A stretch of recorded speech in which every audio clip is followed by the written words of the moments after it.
Gotta finish. Mm-hmm. Okay, we are live. Welcome everyone to the Wildscast, to MGE's podcast. I am so thrilled to be joined by one of my teachers and heroes, Rabbi David Aaron, one of the great Torah luminaries of our generation. Rabbi Aaron has very successfully distilled the profound and inspiring insights of Kabbalah, of the Jewish mystical tradition. He's put it into a language which is contemporary, which is accessible, which resonates with our generation. He is the dean of Israelite and Yeshivat Oreita in the old city of Jerusalem. He's also the author of 8 incredible books. I've had the honor of bringing many an MGE trip to hear Rabbi Aaron on many occasions, and he never disappoints. Thank you for joining, Rabbi Aaron. Welcome. Thank you for inviting me, Rabbi Mark. And we appreciate being invited into your home office and studio. Yeah. Thank you. Here I am in the old city of Jerusalem.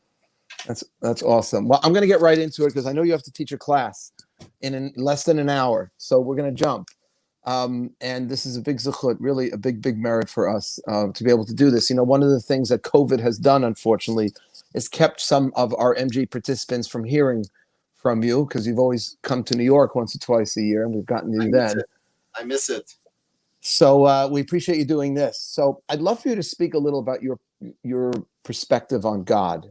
What is the biggest misconception that you think people have about God today?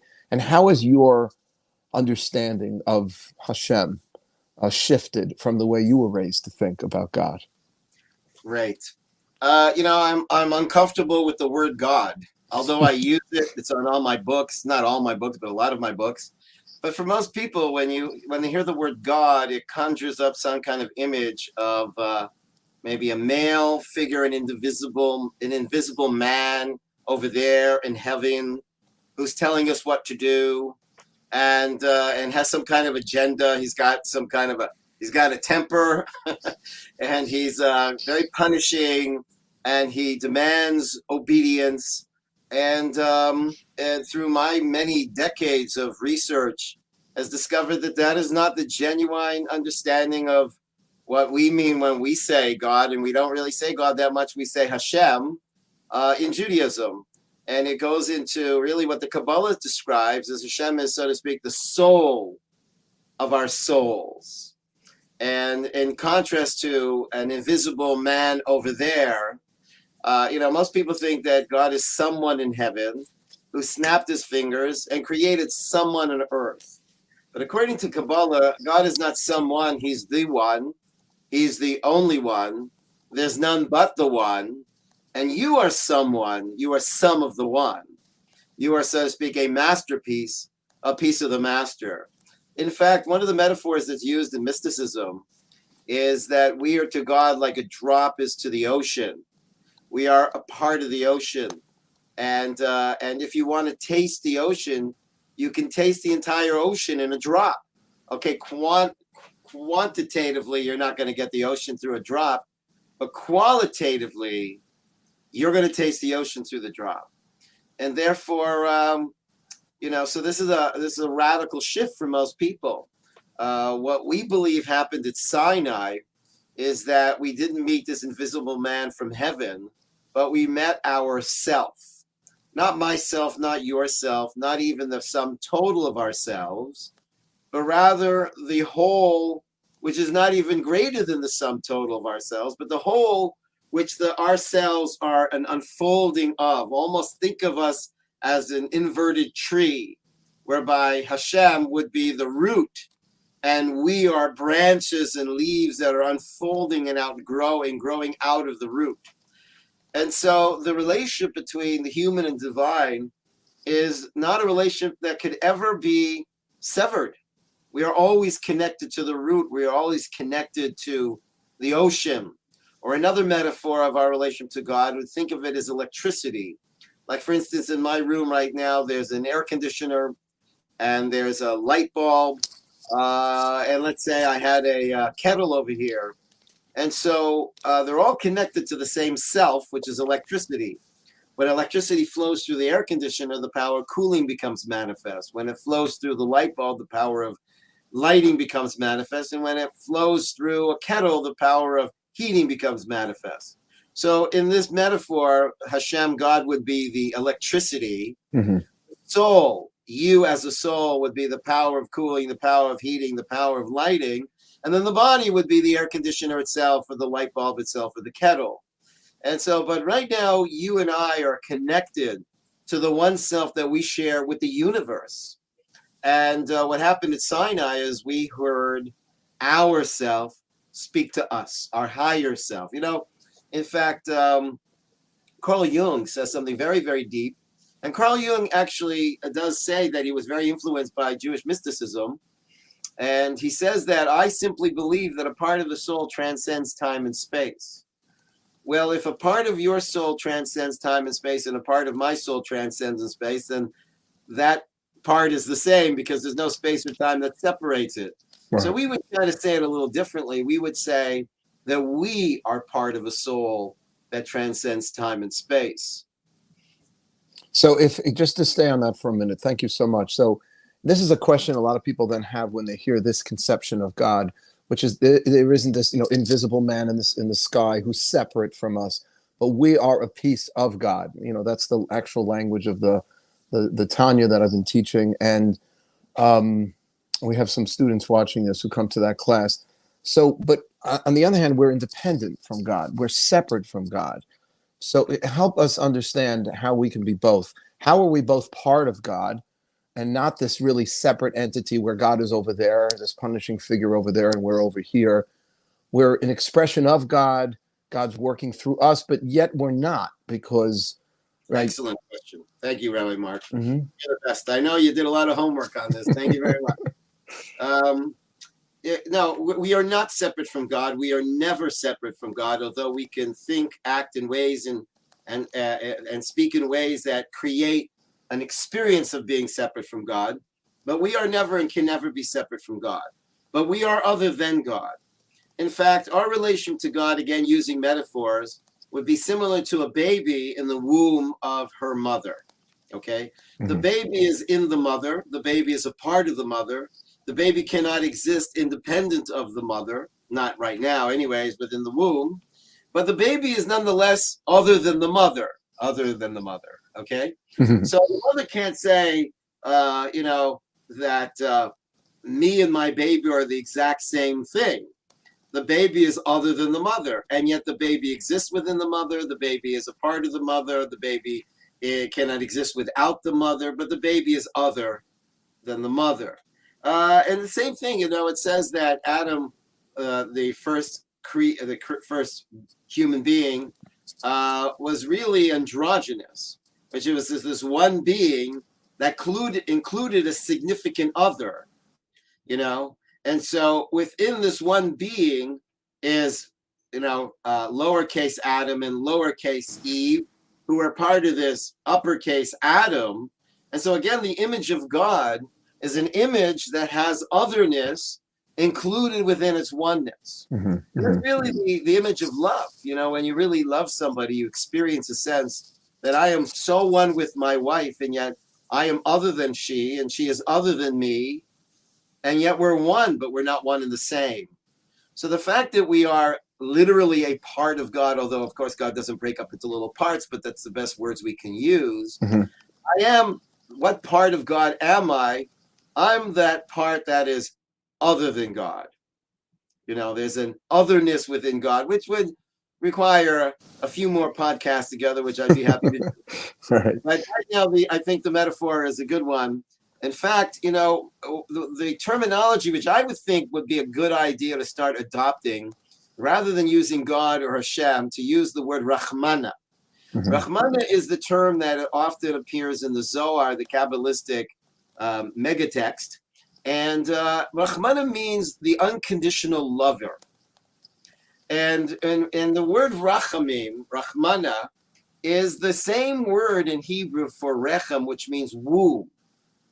And when we talk about Hashem being Rachamim or Rahmana, one of Rachamim, it means that Hashem loves us like the same love that a mother would love her baby, her unborn baby, her unknown baby. She doesn't know this baby, and yet she already loves this baby. And so So, so we exist within God. We are a part of God, yet we're not God. We are other than God. So that, of course, is going to take us into a big conversation, which I don't think this is the format right now. But right.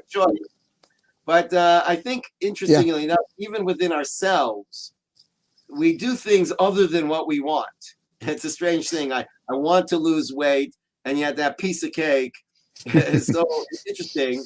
And so I desire that which is other than what I want. And so even within myself, there's this sub character which is other than me, which I kind of sometimes need to struggle with, but there isn't me and my sub self. I got you. I'll give you an example.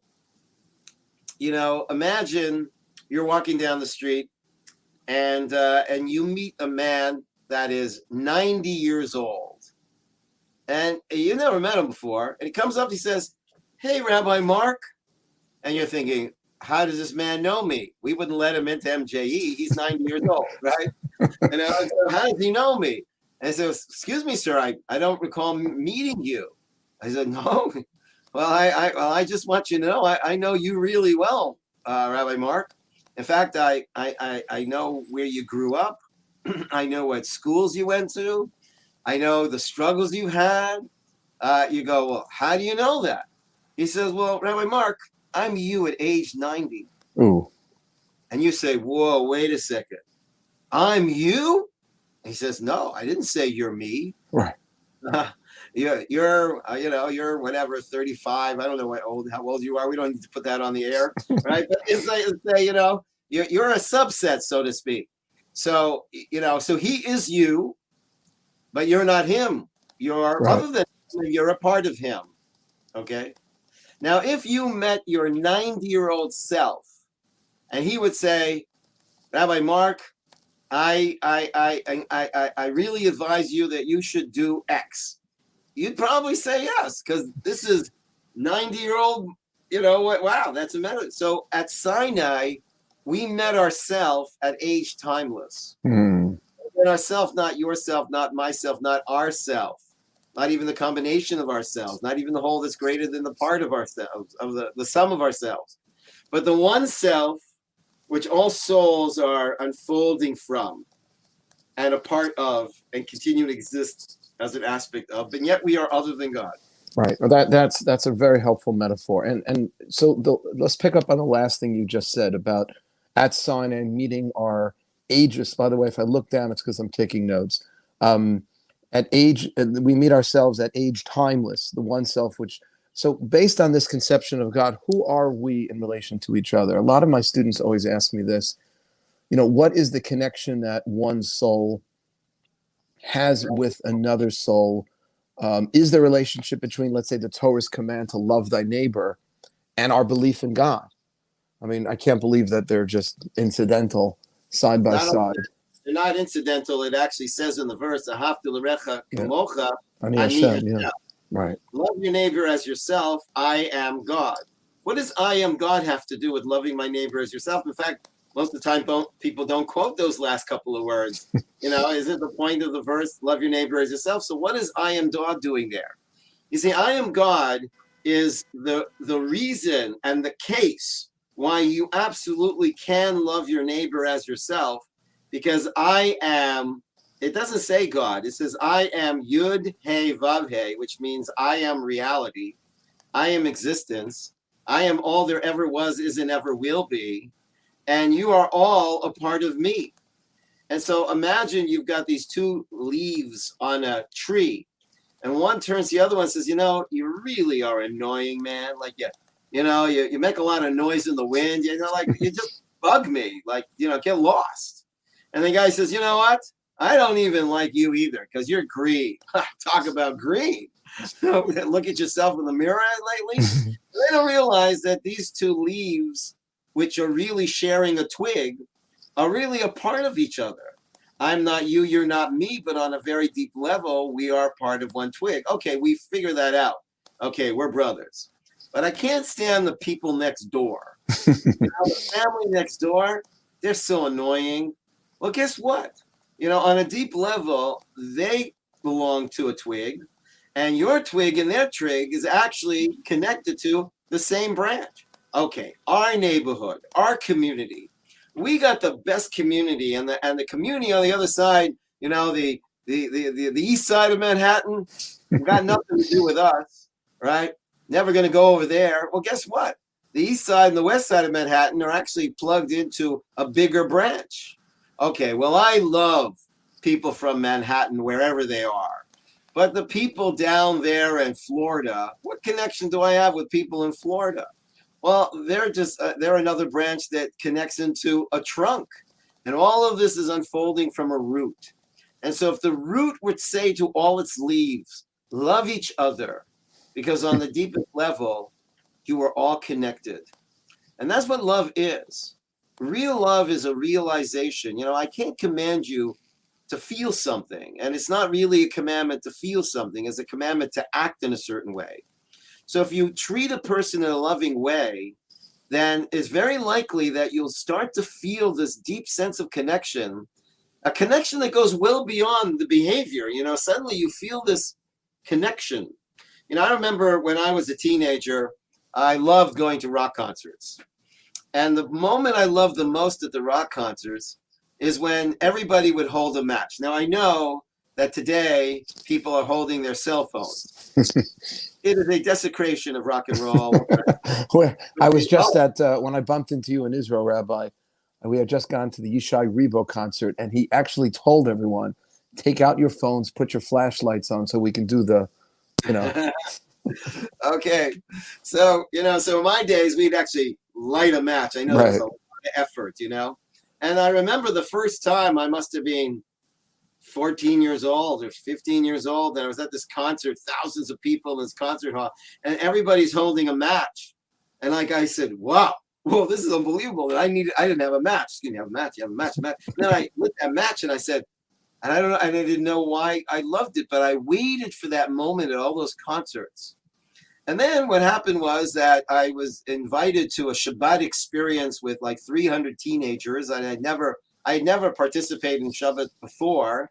And then they did this candle lighting ceremony. They had this long table, and they were singing and dancing, and then they started lighting their candles. And I said, wow, this seems so familiar, but I never did this before. And then I realized I did do this before. That what I was looking for at these concerts was an experience of a shared self.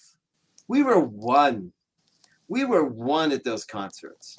But sadly, at the end of the concerts, we weren't one. We stepped on each other to get out. And, there wasn't really much of a continued community that happened over there. And then at Shabbat, I realized, my gosh, I've been looking for Shabbat at a Black Sabbath concert. That's what I was looking for. I was really looking for a sense of myself as part of a greater self that I share. And it's interesting. You're saying that like at a concert, or I could think of other experiences when we have that awesome feeling of being tied into something bigger than ourselves. You're suggesting that we're starting to feel the reality of being part of this, a twig. That is called a God moment. Yeah. That is the God moment, where you deeply realize yourself as part of a greater self that you share with so many others. And we love to witness that also. I mean, what is it that we love about seeing like what they call flash mobs? And suddenly You've got this one guy in a railroad station, he starts dancing, and then two other guys jump in, and before you know it, you got 300 people dancing in perfect synchronicity. And there's something that just feels so beautiful and so attractive about that. Because we are looking, because in our deepest depths, we know that there's one self that we all share. And that's what the word God means in Kabbalah, the one self, the soul of our souls. Beautiful. That's very powerful. Thank you. Let's stay on that a little longer, if you don't mind. You like to speak about how fundamentally we're souls, right? And that we play a certain character in our life. You should just know, Rabbi, that when you gave that metaphor, there was a young man sitting there, my friend, he's probably going to be listening to this, Daniel Wallach. He's now learning in yeshiva for his second year. He came to MGE, and we brought him to Israel. And I remember we brought the group to Esher Torah to hear from you, and we just booked a room there. And you gave this great talk about we're souls. We may play a character. You went around the room, you asked everybody their name, and you said we play a character in life, but that's not who we are. And it resonated with Daniel in particular because he's an actor, he's a professional actor, and he teaches acting. And that the whole character versus who you are. So that it's incredibly powerful. So I have two questions on it. Number one, how does that shift the way we look at ourselves? A, and that's pretty obvious, but I still want to hear it. And B, what's the relationship between our souls and the characters we play? Like, how does one impact on the other? Like, I went to law school, I practiced a little as a lawyer, but I spent most of my adult life as a rabbi, as a teacher. So would my soul be different if I had gone into the law than, let's say, starting MGE? What's the relationship between the characters we play and the soul that we are? Okay. So first of all, I have something called soul pun, not old pun, where you learn Hebrew, but Okay. soul pun, where you learn the language of soul. Uh-huh. You a number of times said, my soul. You don't have a soul. You are a soul. We say myself, but you don't have a self. You are a self. So we need to realize that we're speaking a language that's kind of alienating who we are from who we are. Because I don't have a soul. I am a soul. I'm talking to a soul. Now, soul, am playing a character called Rabbi David Aaron in this life. And it's very possible in a previous life, I played a different character. And it might be that I will in a future life have to play another character. This is actually brought up in the Kabbalah. The Kabbalah says that the soul that played Abel in Cain and Abel came back to the world and played Moses. Okay. And so there's a whole book called the Book of Reincarnation, but I'm not going to go into those details right now. It's just, what I basically ask people is this simple question. When you were a child, did you ever ask yourself this kind of crazy question? Who would I have been if my mother would have married another man? Now, when I ask that question, a lot of people in the audience say, yeah. I said, well, do you realize what your question is intuiting? You're basically saying that there's a self that transcends the particular me, the character I'm playing, that I could have come into this world and I could have been born into a taller body. I could have been born into a blonde-haired guy rather than a red-haired guy. I might have been born into a character that speaks a different language. And yet, so you are a soul and you're playing a character. Now, why is this so important other than freaking people out? Well, because the truth is that most people base their self-worth on their character. Mm-hmm. And that's not where you should be basing your self-worth on. We're not diminishing the character. The character is a tool and a vehicle to express your self-worth. But it's not the source of your self-worth. If your self-worth is your great body, then what happens when your body starts to deteriorate? So your sense of self deteriorates. If you had this amazing job in Manhattan and you were making a tremendous amount of money and you had a tremendous reputation, and then you went bankrupt overnight, there are people that kill themselves. Yeah. Why? Because they can't live with the failure, because I am this successful businessman and now I am not this successful business. You were never a successful business. You were a soul. You played a successful business now. Now you're playing a struggling businessman, but you're a soul. And the good news from all this is that you will never die. Now, characters die, just like in a movie. Imagine a guy works so hard to get a part in a script. And he gets this part in the movie, and he reads through the script, and he can't believe it. In scene 9, he dies. Well, I don't want to die. I don't want to die. So he goes back to the director and says, you know what? I can't do this. I can't do this film. Why not? Well, I don't want to die. Is it? You're not going to die. You're an actor. You're gonna play dead, and then you're gonna get up and get an Oscar and get another film. Judaism teaches that you. Now, when I say you, because we're so enmeshed in the character, So people think, oh, you, Rabbi Mark, you, Rabbi Aaron, you, Sarah, you, George, you, Scott. But the question is, the soul is who you are before you got your name, before you got your part. And so, of course, the obvious question is, well, what's then the difference between you as a soul and I as a soul? What's the difference? We can't describe the difference, but there is a difference. Mm-hmm. How can we not describe the difference? It's kind of like the spectrum of consciousness. But you know what, say, Rabbi, just before you get to the difference, and I know I asked you this, but let's just stay on this for a second. It's so difficult for those of us raised to become successes in life, and success is always defined on our character's success, not the soul's success. What recommendation could you give? How can we more deeply identify with the soul? I mean, what's the real that? secret to success is to not look for your self-worth from your character, from your job, from your looks, from how many Facebook likes you get. Because all that is transient. None of that you can rely on. Real success is I take the character traits that I'm given and I use them in service of promoting a greater sense of oneness in the world, of shared self, of really the one self God in the world. So in our case, we're both public speakers, and we were both gifted the ability to stand up in front of an audience and speak. There are some people that cannot do that. Now, the question is that the source of my self-worth? Well, what happens when I'm no longer a rabbi? That's going to be pretty devastating. But if I understand that, no, my self-worth is how do I serve to bring greater oneself, God consciousness into the world? Now I'm doing it through playing a rabbi. When I don't play a rabbi, well, there'll be some other way I should find that will continue to but to promote the oneness of God, the oneness of shared self in the world. And so your character is very important, and we respect the character. We just don't rely on it for our self-worth. And again, just to reiterate this basic idea, this is so powerful and just fundamental. We're using the self, you said, to promote the oneness of God, or the shared, what was the thing that you had just said? Shared self. The shared That's self.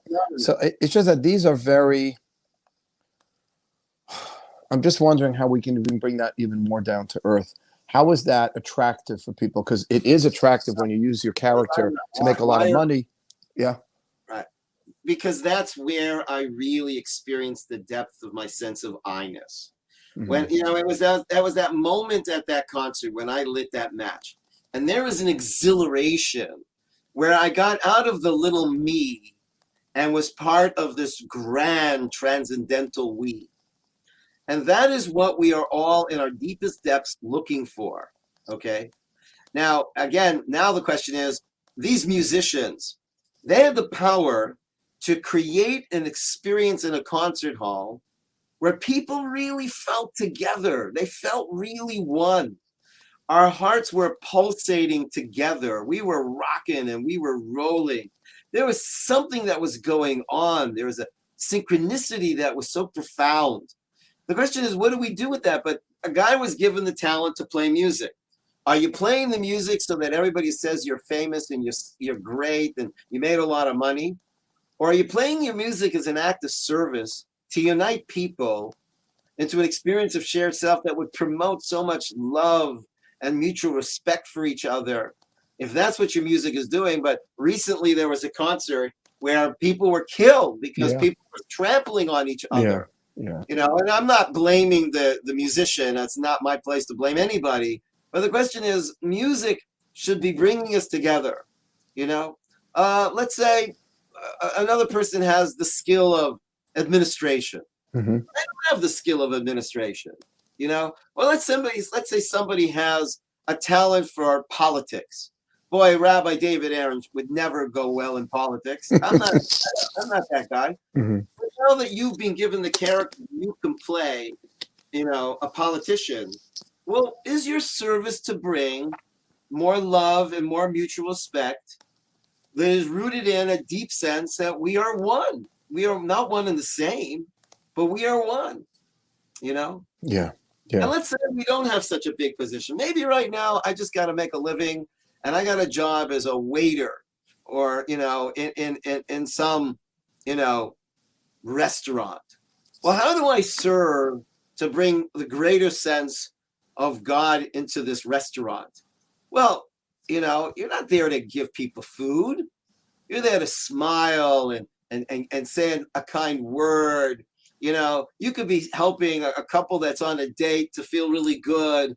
But we should always be looking for the opportunity to take whatever strengths we have, as well as weaknesses that we have, to use them as tools to promote what we're really here to celebrate, which is the shared oneself that we're all part of, which is the same thing as saying God is one. And we are one with God, and we are one with each other through God. Because if God were the ocean, we would all be waves of that ocean. If God were white light, we'd all be different colors of the spectrum of white light. If God was electricity, we'd be the various facets of the electricity as it flows to the different appliances. But in the deepest of the depths, we are all one, and we all know we want that. And in terms of the differences, then I'm sorry I jumped in when you were starting to say we can't really can we? Do we as humans have the ability to perceive the differences? Obviously, our souls are going to be different because they're influenced clearly by the characters we play. Actually, your character is a reflection of the kind of soul you are. And I'll give you an example, which reminds me, I started something, I didn't complete it, which is my fault here. So think of the souls as different facets of consciousness. Mm-hmm. So let's say I am seeing, you are hearing, he is smelling, she is feeling. So now describe seeing. What does seeing look like? What's the color of seeing? What's the shape of seeing? What's the texture of seeing? Seeing, which enables you to identify texture, shape, and colors, cannot be described by anything it sees. So seeing is indescribable, although it lets you describe, it itself is indescribable. But is seeing the same thing as hearing? No, it's very different. Well, how is it different? I don't know. Hearing is not seeing. So describe hearing. Well, what does hearing sound like? Well, it doesn't sound like anything. Oh, so how are we going to describe hearing? What does hearing look like? I can't describe hearing. Okay, but clearly the indescribable, which enables me to describe, is very different than the other sense. Okay, what does feeling feel like? What does taste like? What is the fragrance of smell? In other words, so think of each of these senses, these different aspects of consciousness as souls. Now, the power of hearing becomes embodied in an ear. Okay. And the power of seeing becomes embodied in an eyeball. And so the power of you is embodied in the character called Rabbi Mark Wildes, and the power of who I am as a soul is embodied in the character right now of Rabbi David Aaron. So there's clearly a connection between, the soul and the character that embodies the soul. Okay, so the soul, it's really that the character is expressing the soul, not vice versa. Yes, exactly. Okay. Really And you say the soul never dies. I listened to an amazing video. It was on YouTube. And anyone who's listening to this should definitely watch it. You talked about the world to come, life after death. That death is really just the end of life of the character you've been playing. Soul lives on. And you did mention that the Kabbalists speak of perceiving God in a much more direct way, once we're no longer physically alive. I mean, why can't we get that perception today? I mean, or is Shabbos, we talk about Shabbos as Me'ein Olam Haba, it's a glimpse of the world to come. We're getting a little glimpse, but why can't we just have the whole thing now? Right. Well, some questions get an answer, and some questions get a class, and some questions get a course. You just asked the course question, but I don't want to look like I'm just totally copying out. Yeah. I have no more copying out. Is think of it this way. Imagine you have three keyholes. Well, let's say 5 keyholes, the 5 senses. And we're looking through these keyholes. And really, it's a doorway to this elaborate palace. But we don't know that. So we're looking through these little keyholes and we're trying to construct what is it behind these little 5 keyholes. And then when they open up the door, we go, oh my gosh, now what I saw was there, but it was really out of context. It was really fragmented.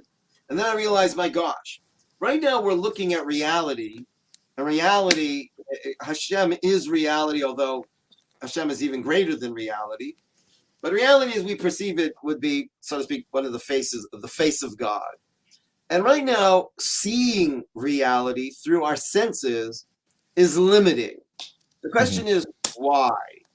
Why are we getting a limited glimpse of the one self that we're all part of?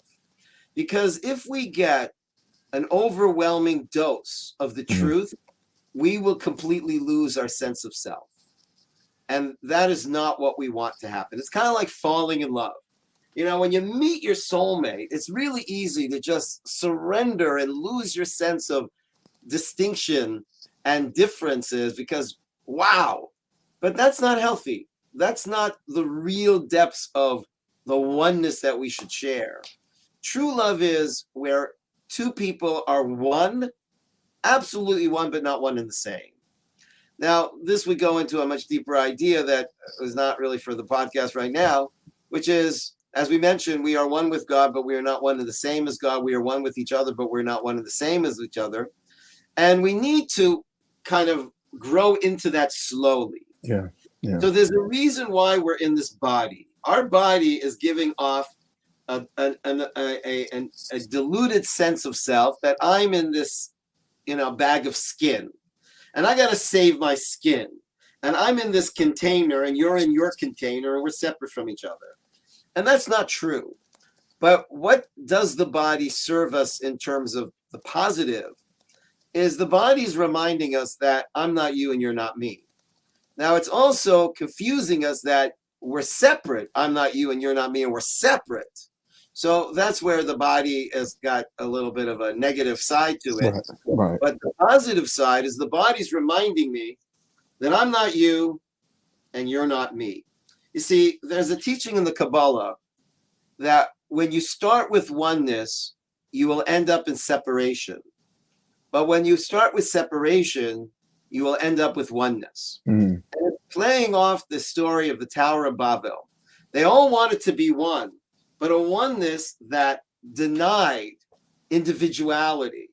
We're all going to be one. And so then that ended up where everybody got fragmented and separated and scattered. So that oneness ended up into a scattered separation.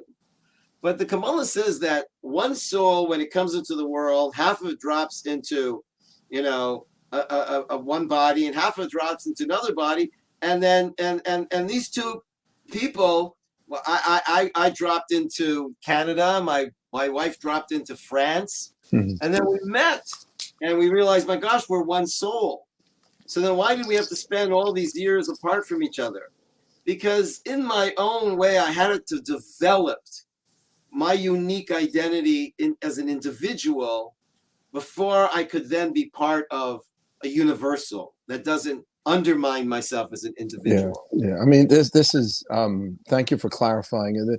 We literally spent the last 3 weeks in our Tanya class on Chesed versus Gevura, God's a bounty of kindness and giving of himself, but then restraining and pulling back because too much of God, if you will, too much of Hashem, if you use your language, is going to overwhelm us. We'll lose our sense of separateness, our sense of self.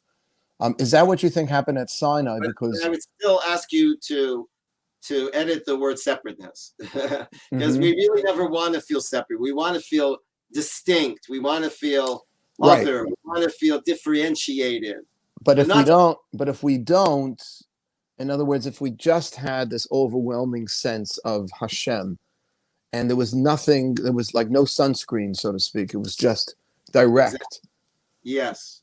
That's right. We would lose ourselves. That was always my understanding of what happened at Sinai, where the Jewish people turned to Moshe and they said, you get the rest of the Torah. We can't take this. It's too much. Well, actually, yes, you probably remember the midrash that says that the souls of the Jewish people jumped out of their bodies and they all died on the spot, and angels pushed their bodies back in, their souls back into the body, meaning that the point where they met the I am, all there ever was, is, and ever will be, the soul of your soul, that's what they heard. Anochi Hashem Elokecha is I am Hashem, reality, existence. I am all there ever was, is, and ever will be. There is nothing but one I am. Elohecha, I am the soul of your soul. You know, when they heard that, it was like, phew, that was like all this electricity pouring into the appliance, and it just shorts. It's just like, boo. So that was a circuit breaker. What we need is a body that filters this out and lets us slowly develop our sense of individuality, so that when we do slowly realize our true self as part of the greater self, we don't lose ourselves in God. We find ourselves in God. You don't need to, even in Hasidus, and you'll find this, of course, in Lubavitch and Chabad Hasidus, the idea of Bittul Yesh. A lot of people have confused Bittul Yesh to mean that I'm going to annihilate myself. No, you're going to annihilate your ego, and not yourself. Ego stands for editing God out. That's E-G, editing God out. Is that your own? That's great. No, it's a combination of things I've read. But the idea here is the ego is trying to convince us that I'm self-contained, self-sufficient, independent, separate from any greater reality. And that's so not true, and that's so painful, because we so much don't want to feel separated from a greater reality. But we also don't want to lose ourselves in a greater reality. And so this is really, the story of love. The story of love is the story of an evolving realization how people are one, but not the same. And that's real love. If I have to agree with you for us to feel connected, then that's not real love. What is unconditional love? Unconditional love is when there are conditions that are challenging our love. If there are no conditions that are challenging our love, when would I be able to demonstrate unconditional love? Right. I remember I was sitting with my wife one night. I said to her, Chana, why do you love me? And she said, why do you assume that? I said, well, just for now. You got to do. Have you ever considered a little stand-up, Rabbi? Yeah, that was really my passion. But you've got the timing. I just had Elon Gold on here. You really could hold your own with them. Right. So my wife said, I have no reason to love you. Well, I found that really challenging. I said, you can't find a reason. What about my sense of humor? Rabbi Mark said I could be a stand-up comedian. So I said, what about my humor? She said, oh, that's really not a reason for me to love you. So I said, you can't find one reason to love me? She says, not only do I have no reason to love you, you wouldn't want me to have a reason to love you. Yeah. So I said, I think I would. She says, no, you wouldn't, because if I had a reason to love you, then it would be the reason I love and not you. And if that reason at any point was not valid, then what would happen to our love? I love you for no reason. I love you even when you give me reasons not to, which I do just to test your love. That's soul connection. I love you for no reason, but I'm not you and you're not me. And how could you love somebody for no reason? Because we're connected. That's beautiful. I heard, I think it's in the name of the Slonim, or the great Hasidic master, the Rebbe of Slonim, who said that's why God precisely comes to the Jewish people when they are on the Memtet Shari Tumah, the 49th level of ritual impurity, when they're steeped in idol worship in ancient Egypt as slaves. He came to them so that we could never say that God came to the Jewish people because they became worthy of his love somehow. They did A, B, or C, and then God said, now I'm going to come and help you. No, he says he suggests that that's why God comes and aids the Jewish people at that moment. So we would never say that we did something to become worthy of that specific love. It's a very interesting idea. I thought that was such a gorgeous idea. We only have a couple more minutes, Rabbi, and I wanted to ask you, if you had to choose, of all the great scholars and personalities in Jewish history, who is one Jew? That's a tough one. That's a tough one. Who is one Uh, that and what would you ask him? I would like to meet Moshe Rabbeinu, Mm, and I would like to ask him something he probably wouldn't be able to describe. Is what does it actually feel like to meet God face mm, to face? You know, I mean, Moses was a prophet. All the prophets, they would actually, when they went into a prophetic experience, they collapsed and they went into sleep, and Hashem spoke to them through dream. Hashem didn't speak to him. He's so tuned into the higher self, the one self, that the Rav Tzadok, the Lubliner Rebbe, says that God didn't speak to Moses. God spoke through Moses. And that really at Sinai, when the Jewish people heard, I am God, your God, right? They didn't hear a voice from outside themselves. God spoke through them. They started to say, I am God, your God. God spoke through them. That is the moment that I want to understand, or, from Moses' point of view. So if I had to pick, I mean, I'd want to meet everybody. But if I had to pick, I want to ask Moses, and I want to ask him to describe for me the moment of that intense meeting with Hashem. wow. Because that's what I yearn for, is that moment. People ask me, when do you feel God? And I say, well, when do you not feel God? I don't feel I'm talking, because I don't even know how to talk.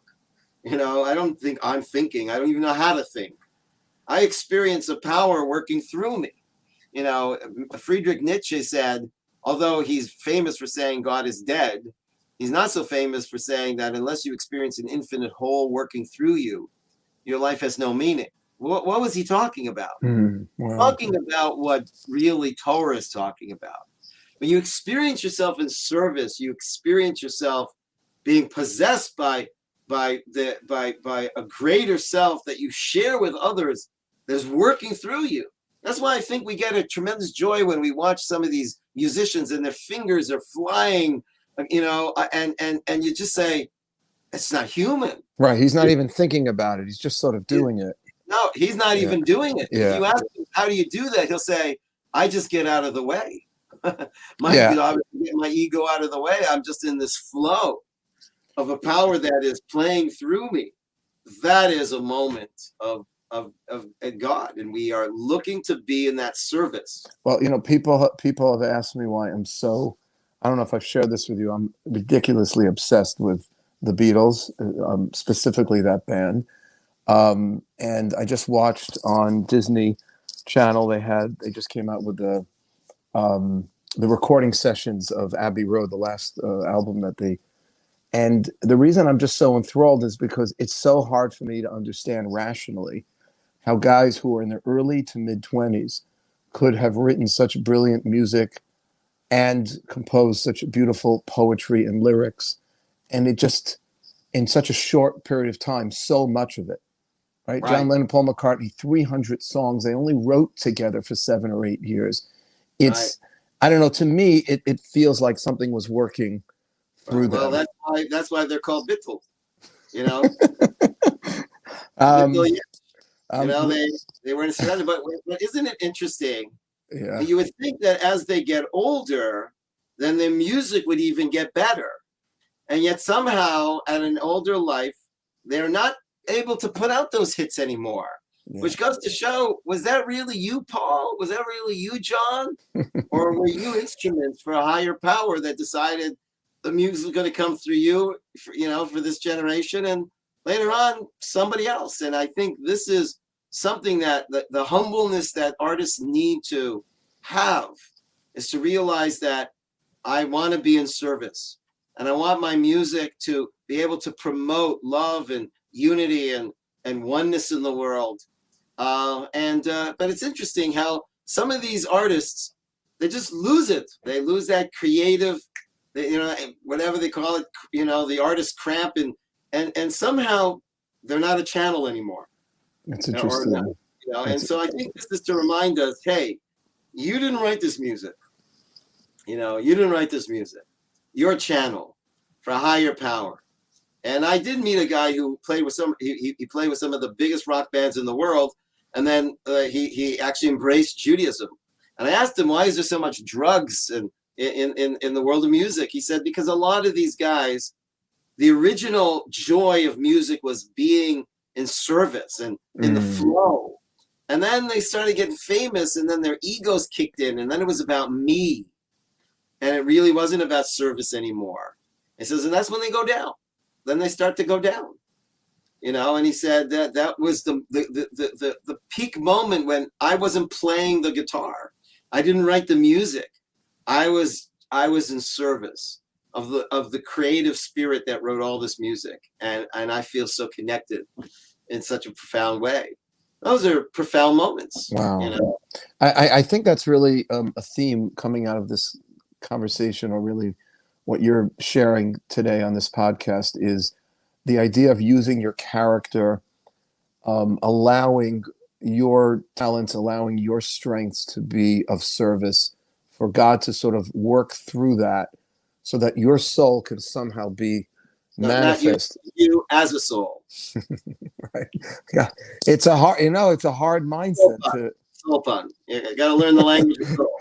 What, Rabbi, what was the impetus in transitioning from your incredible work in Israelite to Oreita? And for those of you unfamiliar, Rabbi Aaron spent many years reaching out very successfully and teaching less affiliated, our Jewish brothers and sisters. And then in more recent years, you've transitioned to Oreita, which is a phenomenal yeshiva for day school graduates, Orthodox, modern Orthodox day school graduates. What's it been like, that switch in your life? And what was the impetus from going from the less affiliated to teaching Jewish day school graduates from modern Orthodox homes? First of all, I still have a tremendous passion for reaching out to those who don't have much knowledge about Judaism. And I wouldn't want to call it transitioning. I would like to call it adding to my service. I think that's fair. I'll take that back. Scratch that from the record, please. Yeah. No transition. What I would say is, I think as my character gets older, now, of course, when you're a soul, souls are ageless. But as my character gets older, I want to leverage the wisdom that Hashem has blessed me to be a channel for. And I believe that the day school movement and the kids that are coming out of day school are a prime candidates for leadership in the Jewish world.